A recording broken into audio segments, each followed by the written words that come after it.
પછી છે hockey Asia cup, પણ કોનો છે? મહિલાઓનો છે. શોર્ટમાં લખ્યું છે મેં વુમન્સ છે, એટલે કે 2025નો. ઓકે, એટલે કે હોકી એશિયા કપ કોનો છે? મહિલાઓનો 2025નું. એનું આયોજન થઈ રહ્યું છે ચાઇનાની અંદર. ક્યાં થઈ રહ્યું છે? ચાઇનાની અંદર. આમાં પણ તમને પૂછાઈ જાય કે મેન્સ હોકી એશિયા કપનું આયોજન કયા દેશની અંદર થઈ રહ્યું છે? તો એ થઈ રહ્યું છે ભારતની અંદર. ભારતમાં પણ ક્યાં? ભારતમાં થઈ રહ્યું છે બિહારની અંદર. બિહારમાં પણ ક્યાં? બિહારની અંદર રાજગીરની અંદર થઈ રહ્યું છે. જ્યારે પણ કોઈ પણ ટુર્નામેન્ટ ભારતની અંદર યોજાશે તો આપણે 110% એના મેસ્કોટ કરવા પડતા હોય છે. ઓકે, તો હવે ધ્યાનથી સાંભળો કે હોકી એશિયા કપ છે મેન્સનું, જેનું આયોજન થઈ રહ્યું છે રાજગીર બિહારની અંદર.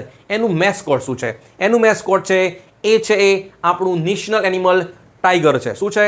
આપણું નેશનલ એનિમલ ટાઈગર છે. એનું નામ છે ચાંદ છે. શું છે? ચાંદ. આ કોને સમર્પિત છે? આ સમર્પિત છે હોકીના મહાનતમ જાદુગર મેજર ધ્યાનચંદને. ઓકે, જે આપ જાણતા હશો, જેમનો જન્મદિન 29મી ઓગસ્ટે મનાવવામાં આવે છે. કયા સ્વરૂપમાં? નેશનલ સ્પોર્ટ્સ ડેના રૂપમાં મનાવવામાં આવે છે. ક્લિયર? એટલે સુધી ચલો.